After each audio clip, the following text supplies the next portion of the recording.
लालू जी से भेंट हुई है, अब क्या बात हो गई, ऐसा क्या हुआ अकस्मात मिलने से? नहीं, मैं पहले भी आपको मैं एक बात बता दूं कि शुरू में भी जब 83-84 की बात मुझे जो सानिध्य पिता का उनका हमें मिलता था, जो स्नेह, कभी भी राजनीतिक जीवन में विचारों का अलग अलग मनभेद हो सकते हैं, मतभेद की कोई गुंजाइश नहीं होती। मतभेद हो सकते हैं, मनभेद की कोई गुंजाइश नहीं हो सकती। मैं हमेशा से यह कहता रहा हूँ कि देश की राजनीति में और बिहार की राजनीति में जो आम आदमी जनतंत्र में जो सबसे बड़ा लोकप्रियता होती है, वो आम आदमी को जीवन में उसके साथ एक अच्छे रिश्ते का, प्रेम का, तो लालू जी ने इस देश में सबसे ज़्यादा आम आदमी के प्रेम को भी पाया और इन्होंने प्रेम भी दिया। आज भी जब हम उनके स्वास्थ्य को देखने गए, उनसे मिलने गए,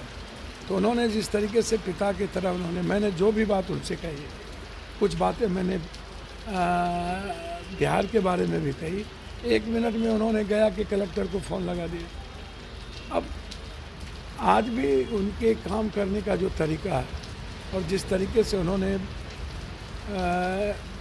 बगल में बैठा के एक स्नेह दिया, एक प्रेम दिया, मुझको लगा कि इससे ज़्यादा और किसी चीज़ की ज़रूरत नहीं है, काफ़ी है। उन्होंने पिता की तरह उन्होंने हमसे अच्छे से बातचीत की। उन्होंने पूछा, वर्तमान राजनीति के बारे में कोई चर्चा नहीं हुई, लेकिन यह ज़रूर उन्होंने कहा कि सबको मिलजुल करके 2024 में इस देश के संविधान और लोकतंत्र को बचाना है, इस देश को गलत लोगों के हाथों से बचाना है और सबको मिलजुल के, जो जहाँ लोग हैं वहाँ जिसका जो पकड़ है समाज में, राज्य में, क्षेत्र में, तो उस पार्टी को सम्मान देते हुए आगे बढ़ने की ज़रूरत है। तो उन्होंने फिर हम लोग मिलेंगे, उन्होंने कहा कि कुछ दिनों के बाद हम बैठेंगे, बातचीत होगी। आज तो सिर्फ हम उनसे एक पुत्रवत स्नेह लेने गए थे, आशीर्वाद लेने गए थे, उनको देखने गए थे और उनके स्वास्थ्य को देखकर मुझे अत्यधिक खुशी मिली।